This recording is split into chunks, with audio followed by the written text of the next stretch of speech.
Hello, it's me again, and welcome to the McCall to Talk podcast. Really should start editing these at some point. But anyway, today I wanted to talk to you on a topic about footballers in non-league, and I think I see more and more, I guess it's social media. I must stop looking at TikTok. I think I waste about 3 hours a day looking at that. But anyway, that and of course all the other platforms, there's more and more people that have got an idea or ways they think players can go from non-league to professional football. And I think a lot of it is very good information. I think a lot of it is from really experienced people, which is great. And some of it, I think, quite frankly, at the other end is nonsense. I think, comes across as perhaps they don't really know the real world. And I'm not sure what they're sort of looking to gain. And it's, out of sort of giving people ideas which I just, or suggestions which I just don't think are realistic. So I thought to myself, well, I'm not saying I'm right either, but I've had a lot of experience, I think, in that world. And I wanted to share it as part of a podcast on my own, actually, with a view to, if it ignites something in other people, if you agree or disagree, or you want more information, or you want to share something, or join me on a podcast afterwards, it would be great to hear from you. So I think the overriding motivation for it is that there's no doubt that all footballers are desperate to play football professionally, of course, up until the point where realism maybe sets in, or injury, or the reality of where you are. There is a phrase actually that goes in football: you kind of end up where you are for a reason. Some ways that's quite frustrating. I think we could all point to really, really highly talented players, technically, that don't always make it into the game. And I think that's maybe again where it's overlooked the holistical parts of the game, because I think maybe we're sort of heavily focused on that technical side, and actually one of my worrying things is that I see more and more monetization of the game at a much lower level, a scary low level, actually, in my opinion. So, like step 6, maybe, for example, and I hear more and more players getting paid, and actually people suggesting they should be paid more, or if you're not getting paid this, you should move here. And I don't know, I just find that a little bit worrying from a football club's point of view in non-league.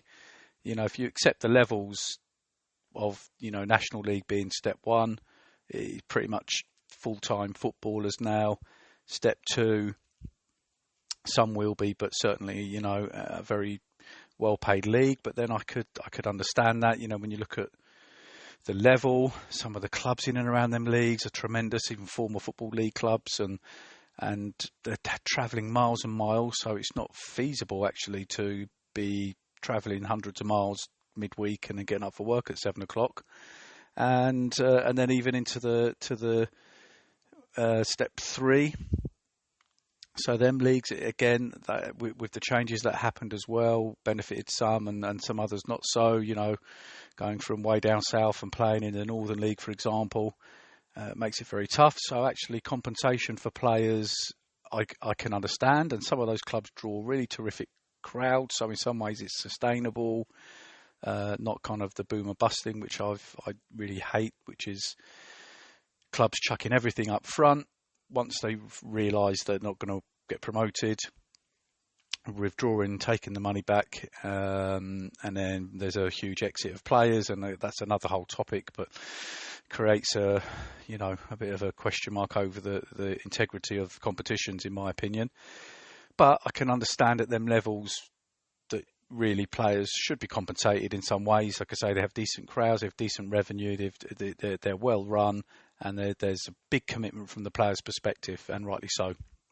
When you start dropping back through the leagues, so you go past step 4 and into step 5 and 6, it's only my opinion, I really question whether players should be paid. I mean, I can understand some cases expenses. There's I mean, off the top of my head, in this region, there's 3 clubs that I can think of that draw really, really, actually probably 3 to 5, I guess, draw really good crowds. So I guess, paying players expenses and things is great. But then when you start talking about agents, I don't know, that leaves that's a funny one for me, and that's where I worry about the motivation. So what I wanted to do is for players that are in and around those leagues is to really talk to them about my experience and what I did. What are the tools that I think you need if you really are serious about wanting to be a footballer? In my experience and qualifications and the clubs I've been in, if I share with you what I know, I think you can then choose, and that's not knocking anyone that is issuing advice. Go talk to them guys if you want. Listen to this if you want, and then work out on your own what you think is the best course. So I think there's the thing with advice, especially non-league, where you say, if a striker scores 20 goals at those sort of levels, you'll get noticed. And I always think to myself, well, anyone can really spot a player that scores a hat-trick every week and think, well, I wonder if they could play higher.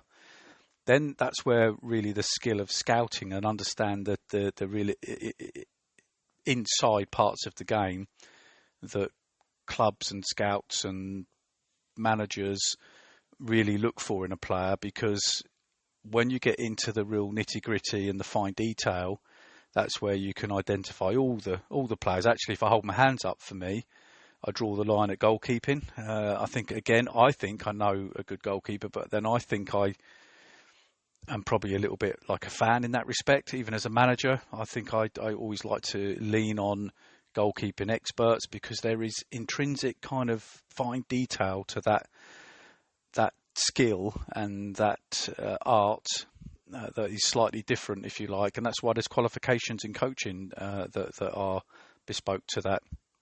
But of course, a manager still gets to choose which goalkeeper they put in. But goalkeeper aside, I think there's other areas of the pitch which demand other skills and attributes, and I wanted to share with you what I think they are. Excuse me, I'll have a quick drink. Sorry about that. So the qualifications, I think, I don't mean qualification as in, school qualifications, but generally why I believe I've got something to offer you as a footballer and wanting to play football professionally. I think it might be worth you taking on board what I'm advising you. Any player listening to this that's ever played for me will know they've heard a lot of the things I'm going to say here. Now, for me, I've coached at 3 professional clubs at academy level. So I've kind of seen hundreds and hundreds of players come in at youth level. And I've seen the ones that have worked, and I've seen the ones that haven't worked. They've either exited, the ones that have exited upwards and moved up, but some obviously move down. In some cases, don't play at all anymore. And of course, those that then get scholars and go on to get professional contracts. So I think that's really invaluable. And as part of that, I've seen the inside mechanisms of like recruitment, what they do for development. I've sat in them meetings, in them recruitment meetings, the retain and release meetings, as you move up older, then into the contractual side. And I think that's, quite a valuable experience to share, or to make me qualified to give you advice. I've scouted at 2 Premier League clubs as well at youth level. So I've seen the strategies that they deploy, the DNA that they have, the way in which they will geographically go after players, then what pathway they look to put them on. Let's say there's 5 areas of DNA that they look for, but if there's 3, how do they improve the other 2?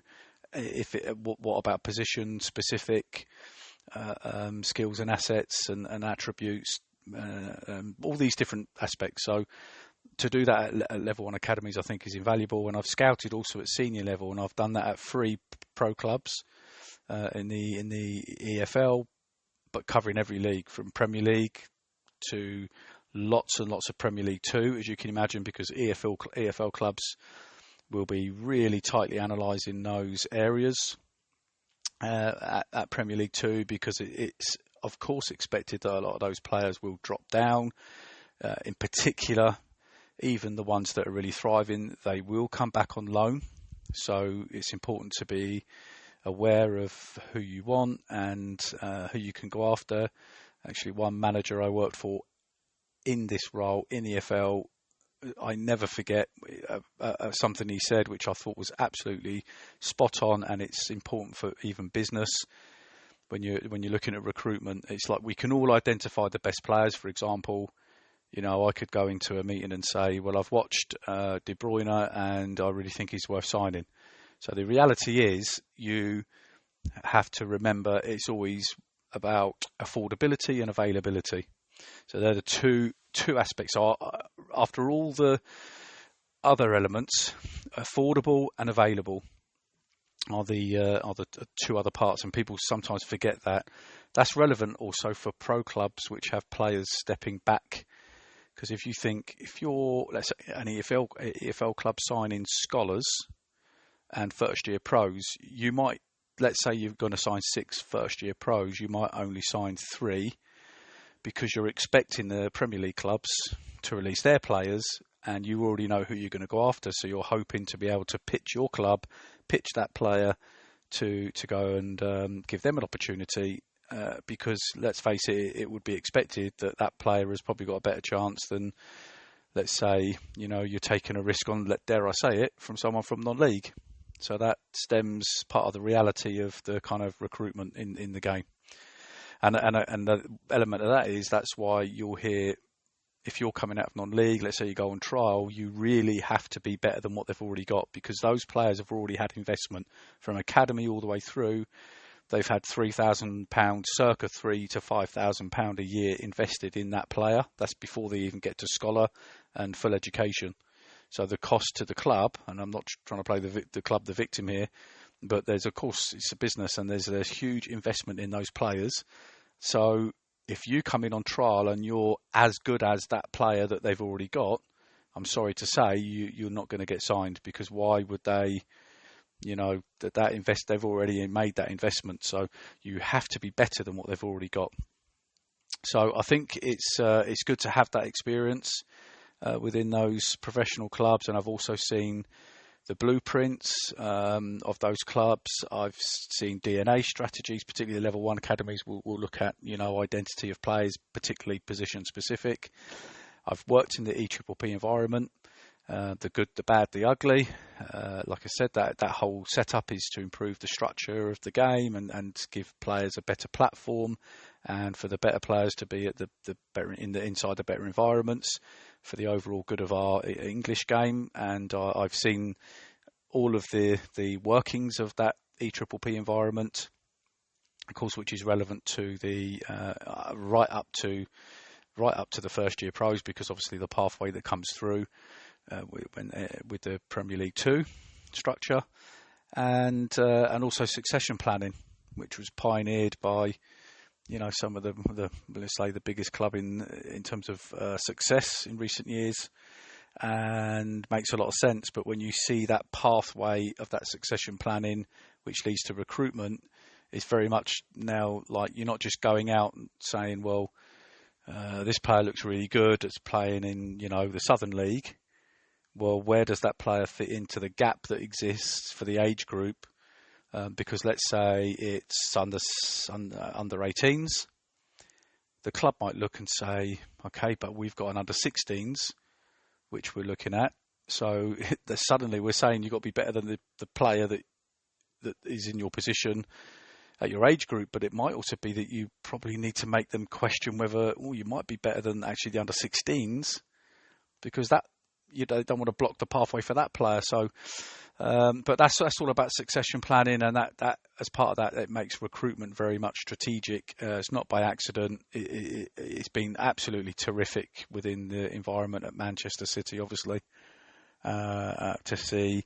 And then you see other clubs that kind of do this, knee-jerk recruitment, and then there's kind of like, the players don't seem to fit into certain structures, and I think we all know probably, I think one of them was playing today.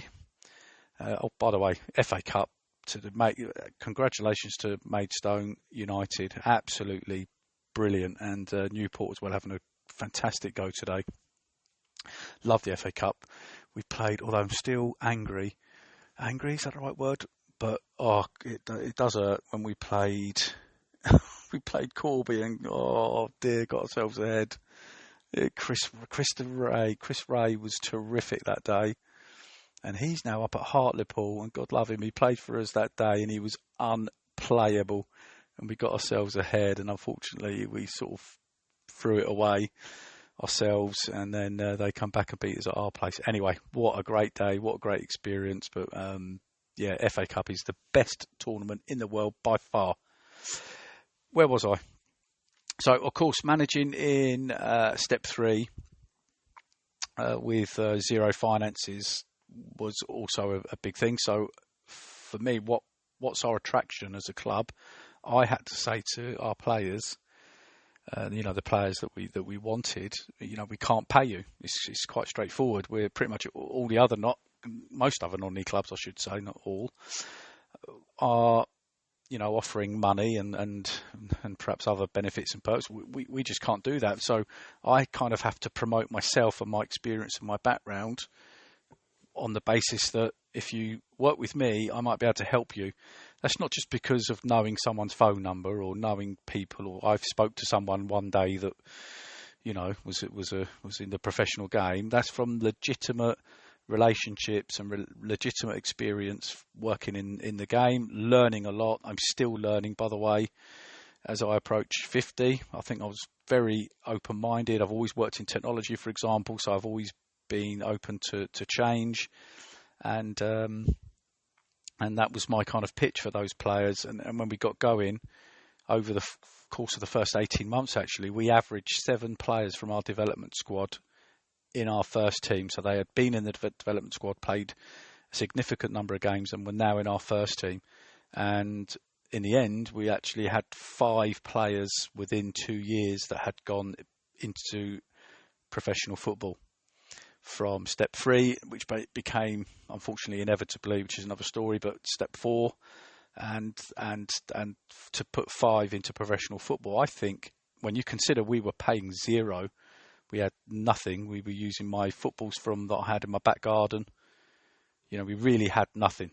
And we're competing at real, these are high-end, the fantastic football clubs like Hereford United, Kings Lynn, Dorchester, Weymouth, and Tiverton. The list goes on. Really good, solid non-league football clubs.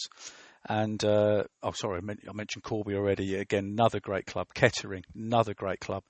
So week in, week out, we're pitching ourselves against these terrific clubs with really, really young players, average age 19, maximum 21. And eventually they came good. They really, really learned really fast. And one of the things we did was put in development plans for them as well. And this is something I wanted to talk to you guys today about, so you could learn a little bit about the processes that I think worked. And that would bring me on to really what would be my suggestions for you as a player. So these are I've got 8 points here. So first of all, number 1 would be, you really need to define success. So what does success look like for you? What's your motivation to play? Before I coached professionally, I coached in non-league. I did grassroots football. I went on to do community football. Of course, I got my head down and did my qualifications. I like to think that, I injected personality, enthusiasm, stickler for all the easy things I could fix. I'm not suggesting I was the best coach, but I certainly was very motivated, always upbeat. Anyway, whatever I did seemed to work because I got offered opportunities and obviously went on to work in some great professional football clubs. So it kind of, what I'm trying to say is that my coaching career took a kind of organic path. I didn't really push it like that. That's just how it happened. And I think football for me, it was like that, and to a degree we're taking it away. So because we're forcing like the motivation is to be a pro. But if you talk, I mentioned Kevin De Bruyne. I watched an interview with De Bruyne, and he said he still loves playing football today. That's the reason why he plays. Now, okay, that's easy to say when you're getting, a few pound every week, as he does. But he still has the motivation, and that's his key thing. Is he enjoys playing the game. So I find it a bit uncomfortable when I hear suggestions from outside people saying, "Well, you could get paid this, you could get paid that." Now, if your motivation is to get the most money in the short term, then listen to that advice. For me, if you define success as being, actually, I do believe that I can have a career in the game, then I think you maybe need to listen to the next suggestions here. So, but number one, define success. What does it look like? Is it for fun?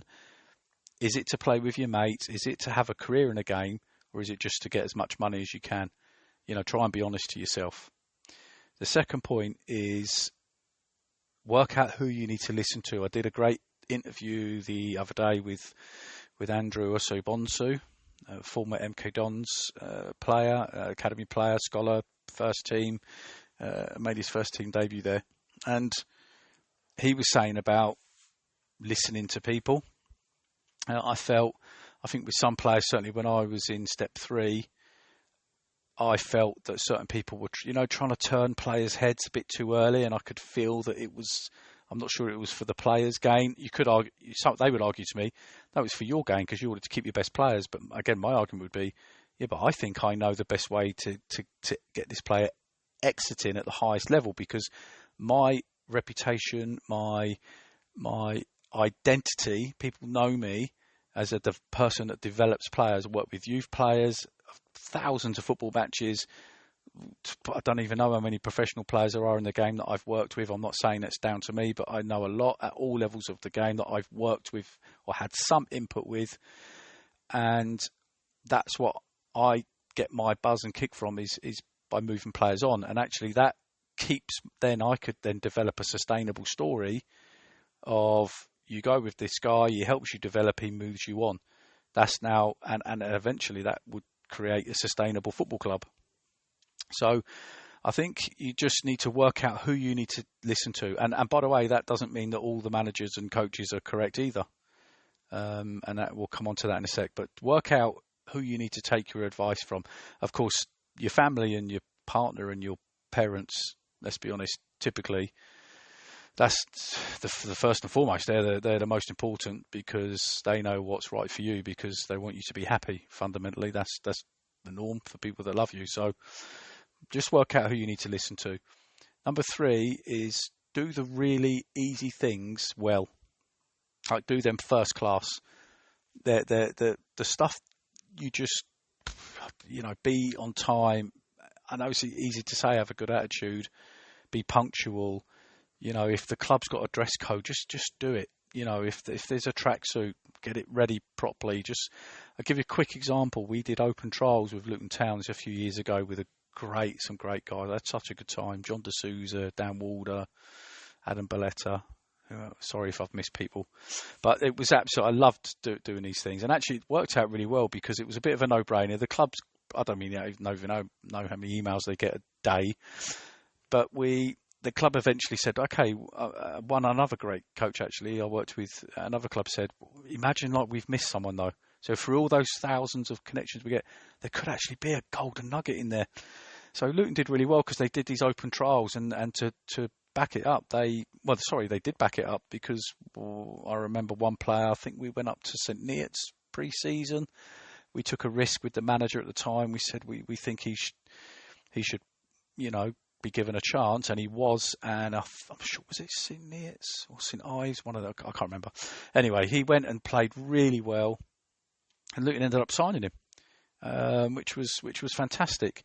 But the flip side to that on those open trials was we had a player turn up late And I remember going down to the table and I said, hello, mate. And he sort of didn't apologise or anything like that. He just sort of went, well, yeah.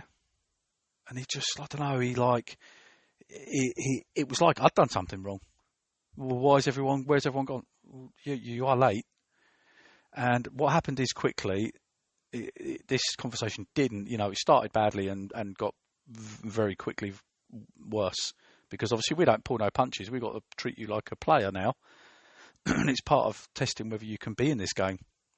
And because he didn't like this, this approach, it was overheard, again, without naming names, but the first team manager was lurking around, and he just walked over and said, send that lad home. And that was the end of his his opportunity.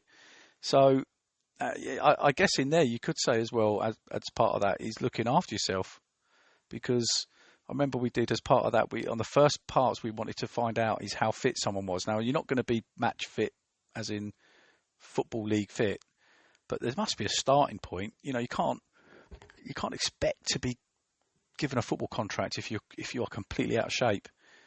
And at the time, I'd had various injuries myself. I was reasonably fit, and I could do the Cooper run. I remember doing the Cooper run at the start of those trials and beating several players. And actually one player, the guys, if they listen to this that I've just mentioned, they'll remember, the guy did, I think, 2 or 3 laps, which is near enough the size of a football pitch, if you imagine, slightly smaller. But he did 2 or 3 laps and just jogged straight round off the training ground, straight up the ramp, straight into the changing room, evidently chucked up, and got his kit, took his kit off, got changed, realised, no, this isn't for me, quite clearly, and left. So, there's things that you can fix easily. It's not, how many keepy-ups can you do? Can you do bicycle kits? Can you do stuff Zidane can do and Maradona? Not asking that, but can you do the easy things really, really well? That's point number 3. Number 4 is to train hard and build a personal football development plan. And that I'm going to explain. The training hard bit is down to you, but the personal football development plan will give you an idea of that over audio. It's not particularly easy, but I'm going to give you a little taster of that. And if you just become a better player, so if I hear people saying you need to be at step 3 in order to give yourself a chance, you need to be, well, that's all well and good, but what if you're not good enough? That's not good enough permanently, but what if you're not good enough now? Because managers pick players that will most likely win them games, typically. So it might be that actually you're the one, you have to take responsibility for yourself, and you have to improve. And part of that is a football development plan. And we'll come on to that because there's a bit of self-analysis. We're working out the pro world, bit of self-analysis, and then finding out what you can work on. Make yourself better, because believe me, once you do that, for example, if you get an agent to help you get a club, I would, in my opinion, I think you've got it the wrong way around.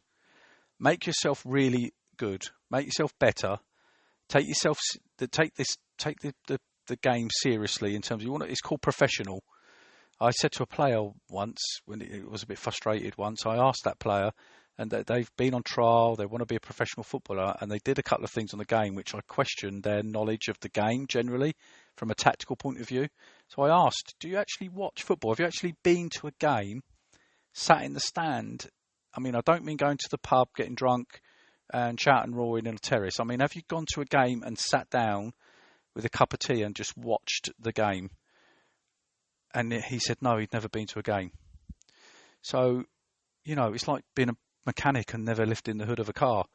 You have to look under the bonnet and study the game. So we'll come on to that. And because if you do that, you'll be better.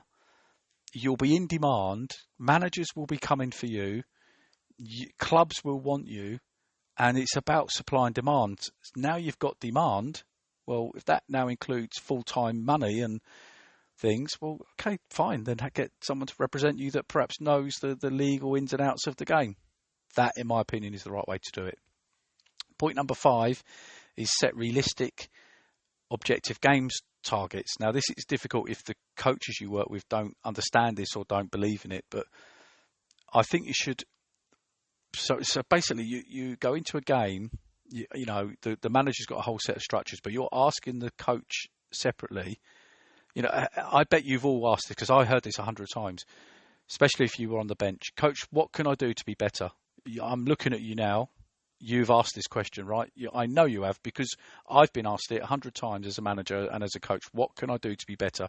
So if a coach isn't prepared to answer that, I think that's a little bit of a little chink in the armour of the coach, really, maybe in their own confidence, their own ability and what have you. They should be able to answer that. Of course they should. So, and for me, I would be sitting down with you and pre-game would be setting objectives for you.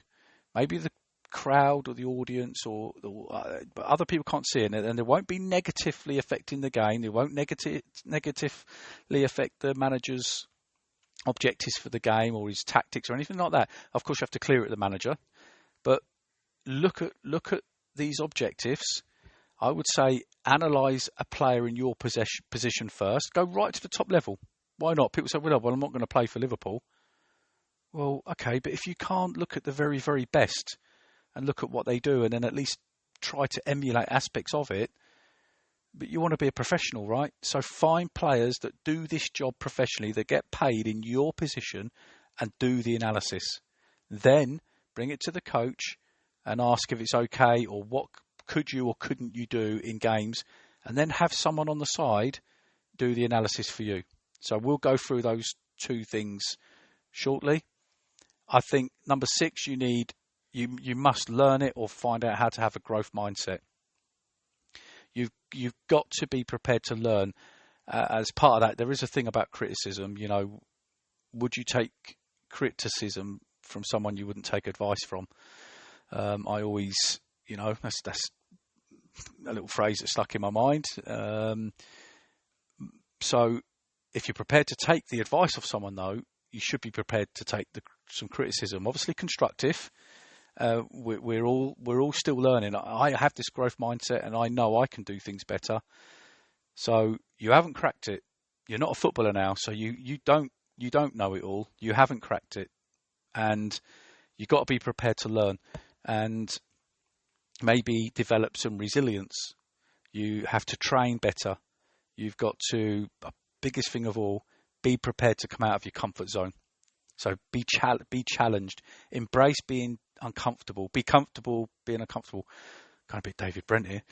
But you get my point, right? You've got to be outside your comfort zone. That's where all the greatness happens, is out there. So learn, Google it, study it, and develop this growth mindset. 7, treasure your time on the pitch. Create memorable moments in games if you can.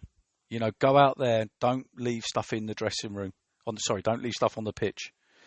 When you get back to that dressing room, you need to think there's nothing more I could have done. And I see it so often, where players they let the time drift past. They let the game pass by. And a couple of things I wanted to share for you to think about is, I always used to think you never know who's watching. So that's the day that you threw your arms around, you had a bad day, bad attitude. That could have been the day that there was someone in that stand that could have changed your life. You don't know it, but it could have been that day.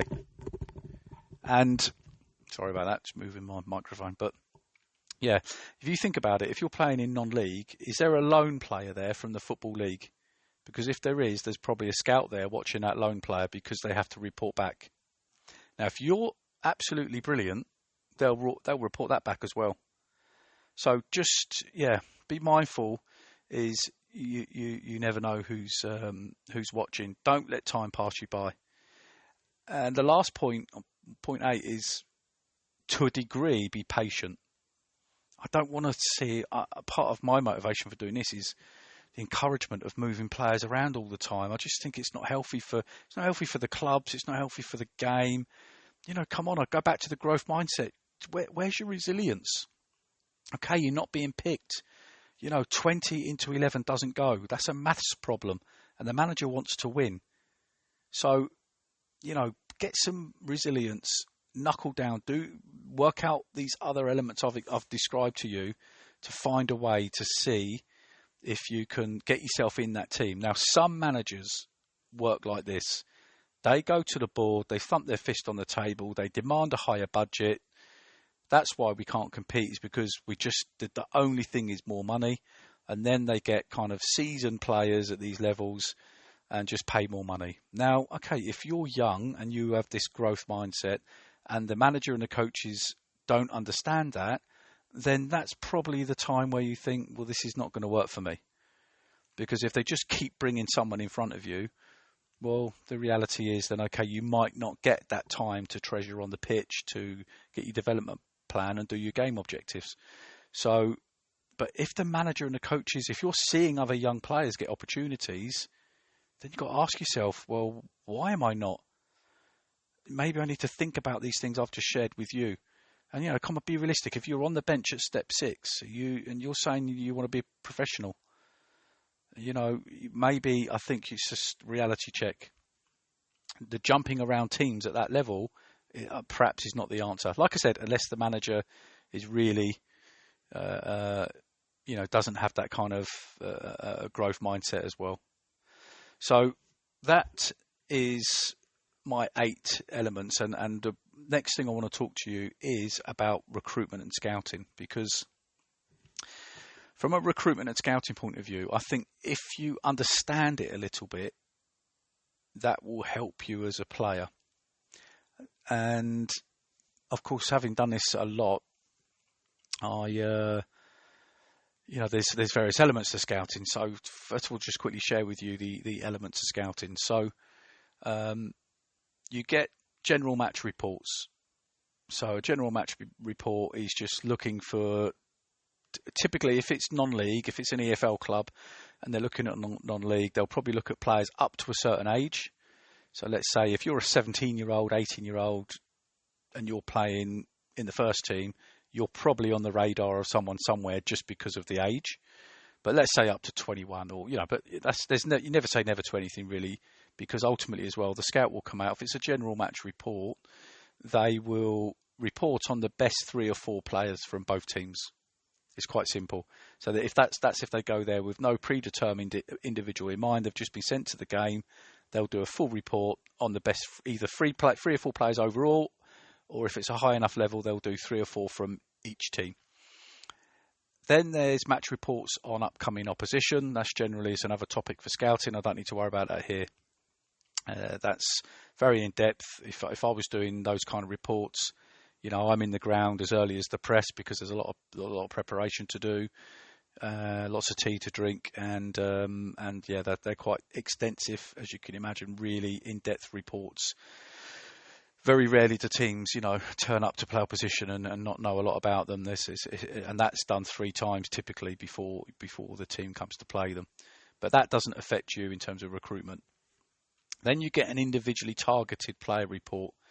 That is reported on you on the 4 pillars: technical, tactical, physical and psychological, and might be reworded slightly with different clubs. And then it's quite simple: sign the player, monitor the player, or no. And then of course it could be you have an off day, so it might not be, if you've been individually targeted, it might not be the only report done on you. There'll be several. I went back actually in preparation for this. I was looking at old reports just out of curiosity as well. And you see sort of players now. I read some reports actually on Jamie Vardy when he was playing for Fleetwood. And at the time, the scout was absolutely stonewall, sign him. And it was to do with energy levels with and without the ball. I think I was reading it and I was fascinated because, of course, he went right up the leagues to do that, right at the top level and for England, which is terrific. So that's how those reports are put together. And just to share with you, Norwich City, okay, this was going back more to the youth level, but of course this could go, let's say, even anywhere in the academy, so that's including up to the scholars. They would look in those aspects. If you go technical, they would say one of their big cornerstones is first touch. From a tactical point of view, their big cornerstone is game understanding. From a physical point of view, you think, oh, what does that look like? Okay, interestingly, their number one thing might be different now, but multi-directional. Great, centre midfielder. Do you always receive the ball and go in the same direction? Okay, and psychological. So this one is intrinsic drive. So when you reach out into someone's stomach, can you feel the heat? How desperate do they feel, to achieve what they want to achieve? I remember actually when I had Peter Chiozo in the dressing room, it was a dressing room, so I won't repeat the words exactly. But what I would say is I remember feeling that intrinsic drive. I had that because I worked at Norwich. It was always in my mind looking for that kind of level of intrinsic drive. And he stood out as someone that had that. And I remember one particular example of that. He'd have to be on here. Excuse me, grab a drink. He'd have to be on here with me to get his approval because a dressing room is sacrilege, as you all know. But my word, he had that in abundance, absolute abundance. And of course, he, went on to sign at 3 or 4 clubs now, and still plying his trade. I think he's just gone back to Rotherham United. So there were the 4 things for Norwich. Actually, Bradford, if you looked at their 18s recruitment, it's quite interesting because we talk about technical, but they were like number 1, pace, number 2, desire. So we're back into that. 3, hunger, back into the same intrinsic drive. 4, attitude. So that's, 1, physical, 2, desire is psychological. 3, hunger, psychological. 4, attitude, psychological. 5, tactical awareness, okay. 6, decision making, tactical. 7, 1v1 situations in attack and defence. You could argue that's technical with some with the decision making and that as well. So that was Bradford, and it just gives you an insight, I think, because as I say, just doing step overs and flip flaps and these things it's so much more to it than that. And to finish up on the recruitment side, me personally, I'm not a massive fan of football CVs. I think it's the only industry in the world where, your football CVs on the internet. I'm not a massive fan of montage videos because, in my opinion, they're typically unrealistic. I've never created a montage of me and added the bad bits. If I completely slip up on this podcast now, I'll edit and cut it out. Now, my thing is not to edit these, but if I had a howler, there's no doubt I'm gonna go back and cut it out. That's what we do when we want ourselves to look good. So that's why you'll always get scouts that go to games, and stats are part of the story. Reality now, they are part of the story. More and more clubs are going down the data-driven road, and but games will always still need watching for sure. Well, to a degree for now anyway. But I think a small handful of clubs are obviously extremely data-driven, and there's various platforms that are that are forming part of that as well. So I've mentioned the 4 pillars. Technical, just to get this rammed into your minds. The technical, first touch. It's if I haven't got time to go through them all, but what they'll give you some words.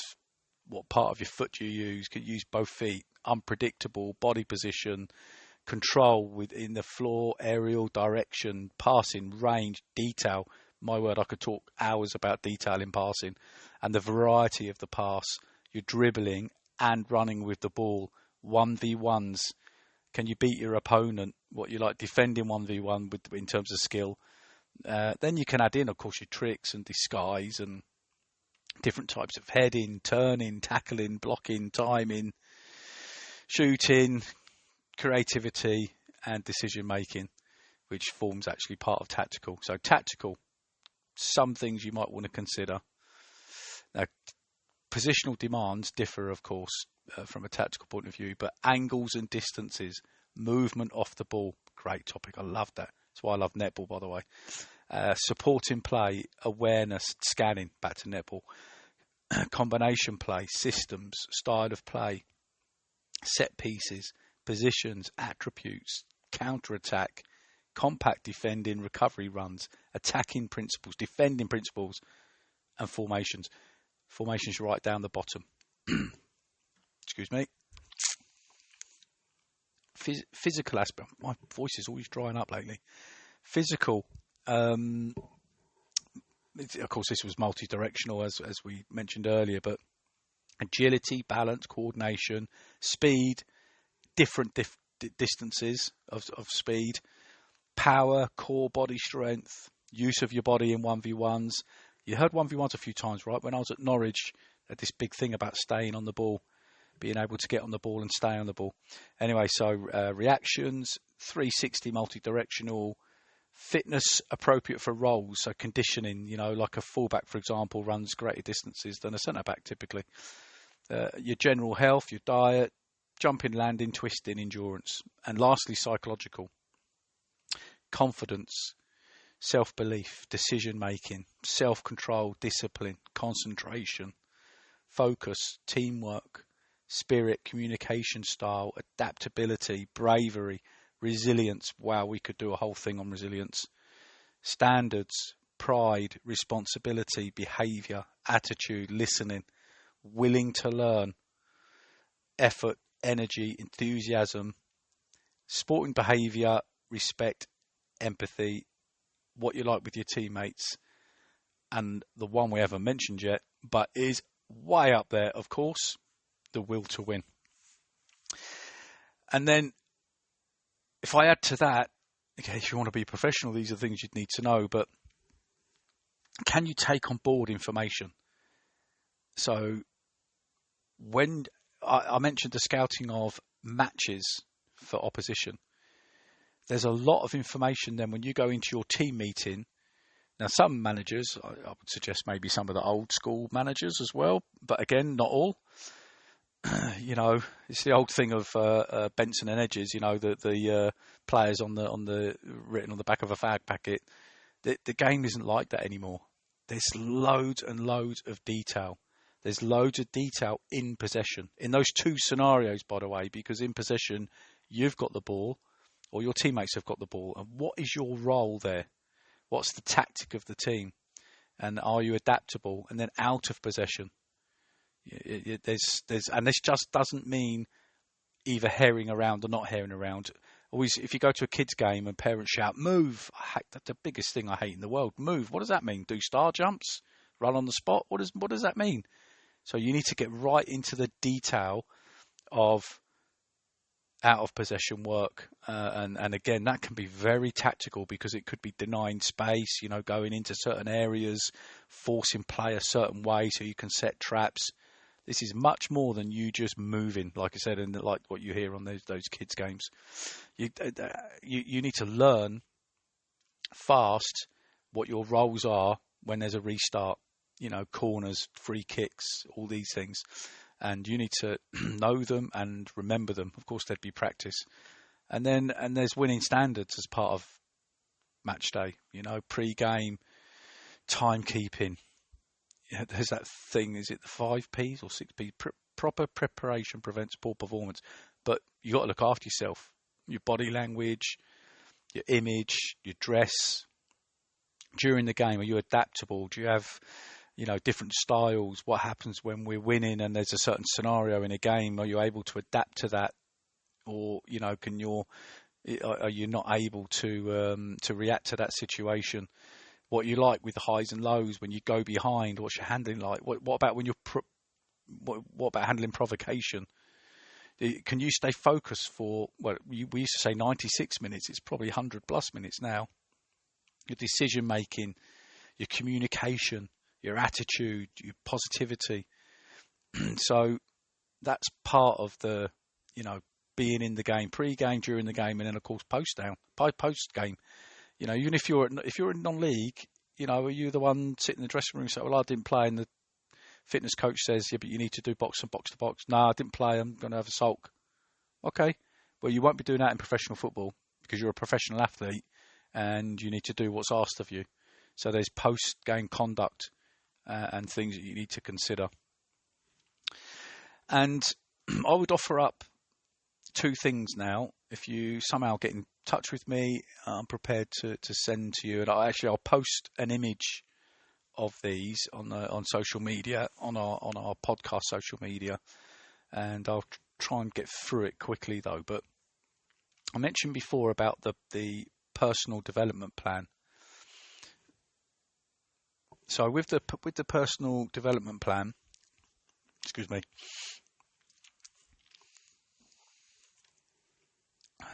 Yeah, my production team are going bonkers here, because obviously normally we pause things, we go to the production team, make some cuts so we can have a drink. But until we get a production team, apologies for that professionalism. Anyway, so a personal development plan is just a reflection. That's the way I see it. Some self-analysis. So with this one, I create those areas for you, the technical, tactical, physical and psychological areas. And then I put 5 points in each. So you get a potential 25 points for each area. And I would sit down with you and ask you, right, if we graded this on 5, if you score yourself 5, you're a kind of EFL player, Premier League player. If you're level 4, you're a National League or National League North-South player. Level 3, Southern League, Isthmian League, that kind of level. And let's say down to 1 obviously grassroots. Level 2, what have I got? Level 2 then would be kind of like 5 and 6. So South Midlands League, what's that? Southern Combinations, Combined Counties, that kind of level. So you score yourself whether you think, well, I'm Premier League at that, or I'm grassroots at that, or somewhere between the two. So, for example, in technical, I've got defending 1v1, positioning, delaying, timing, tackling. So I'd say to you, what do you think you're like at that? Well, I'm not a defender. Yes, you are, because when you haven't got the ball, we're all defenders. When we've got the ball, we're all attackers. So yes, you are. So what's your defending 1v1 like? Well, okay, I'm a winger and I don't. Okay, so I'm 1. And then we go through those, and I've got those 5 questions, for key questions for each of the 4 areas. And then you come up with a score. And then overall, it's somewhere for you to look at to go, well, now that I've stripped it back, now when I strip it back like that, well, yeah, I can see that, yeah, I am a non-league, and maybe I am, and that, okay. And now I can look at that and go, yeah, but if I could bring that level 3 to a level 4 in that particular area and do several of them and work hard on them and ask good coaches and good developers, is there things I can do in training? Is there things I can do away from training? Is there things I can do on my own to help me with that? Or I'm going to research it and do it myself, because that's what professionals do to get better. Right up to doctors. That's the whole point of medical papers. I'm going to go away and I'm going to do my research and I'm going to get better. Now, that would be a sign of someone that has got a growth mindset and can learn and get better. So if you want to get in touch with me, I'll share with you one of these forms. If I could, I can't get round everywhere all around the country and do it, but I do like going to games actually. And I'll do what I think, and then you do what you think, and we marry the two. And we sit together, and I say, well, this is where I think you are at, and now you tell me where you think you're at, and we can have a conversation, and then work out, where we need to get to. So you can see the difference between me with the way I have this bug for developing people, is that it's the fine detail in terms of stripping it back to objective information, rather than just thinking, oh yeah, you weren't good enough, or you were good enough, or well, that's opinion. Let's strip it right back into the most objective way we can, and let's see if we can make you a better player. And then your game analysis would be based on your position.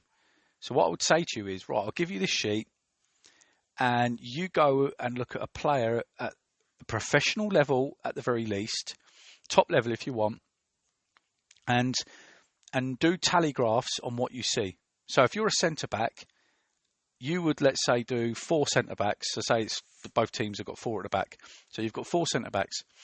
Every time they do a long pass, and long pass that's successful, long pass that's not successful, short pass that's successful, short pass that's not successful. Sideways good, sideways bad, that kind of thing. Clearances, tally graph. Driving forward with the ball. Shots on target. Obviously that could be set pieces and shots off target. So you go away and you do that tally graph. Now let's do a tally graph for you. Let's see what you look like compared to the pro. If you're a fullback or a wing back, let's look at passes forward that are successful, passes side and back, any pass that doesn't get where it should. But added to that, because I think this is important, this is where you need to talk to your manager and coach, but arriving in the box in open play. So if ball's down the right wing and you're a left back, are you arriving in the box? Again, it could be your manager says, I don't want you to. Okay, so that's where you've got to be careful. You need to clear it with your manager. I personally would. How many crosses do you put in the box? How many passes into the attacking box do you do? And do you drive into the box with the ball? Shots on target, shots off target. So there's a subjective analysis. I did this for Luke Shaw, and then was able to compare this obviously to. And they would say to me, yeah, but that's Luke Shaw. Yeah, but okay, respectfully, you're not playing against Liverpool and Arsenal and Chelsea, are you?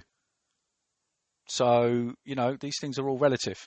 So a really good way of, I think, of you really getting to taking away this, well, what was my performance like? And it's just an opinion. Centre midfield, might get 3 or 6 players you could analyse. I think keep it simple, maybe go with, 2 or 3 before you do your own. But analyse their passes forward. How many side and back? How many don't get to where they're meant to go to? Of course, you could base this on risk as well, because high-risk passes have a higher risk of failure, obviously. So this is one of the issues you have to be careful with data, because, I always remember actually Di Maria, I think, had a fairly low data score for possession, but actually when you look at his game, he puts lots of balls in the box. So you could argue that's a failed, could go as a failure, but again, if that's the tactic you want as a manager, then it's not a failure. But are you driving into the box? Are you arriving in the box in open play? I think it's so important for centre midfielders. You could say to a centre midfielder, I want you to arrive in the box 2 times in each half in open play. And I've done this with players over the years, and they get goals, or they get chances, or they get attempts. So, yeah, that's centre midfield, and there's other aspects to that, some obvious things you could probably, think of yourself. And then forward analysis. So, passes outside the box, inside the box, passes backwards which link up play, passes that fail, crosses, driving forward, assists, receiving the ball from a cross. So are you getting in good areas, shots on target, etc., etc. Great to analyse strikers, of course. To look at the best in your field and analyse that, and then think, what could I learn and what could I add? It's a great way to be, analytical and give yourself a subjective and really good platform for learning. So, get in touch with me if you want to see that. If you look at some of the social media that we're on, McCall to Talk is on various social media platforms. You can find me on LinkedIn, and I'm going to post some of those. If you want some of those documents, I'll post them publicly. But have a think about that. It's only my view. I'm not saying I'm right. If there's someone out there that really passionately would love to come on and talk about, where people get their advice from in non-league and get into professional football, then great, get in touch. Let's talk about it more. And that, I think, for me is enough rambling. My throat's nearly dying as well, because I thought I'd give myself a break and I didn't. But nearly a perfect hour. Perfect hour. Or waste of an hour, I don't know. But perhaps get back to the next one if you can. Have a listen in. We'll get some people on and have a little bit of fun. All the best. Well done, Maidstone.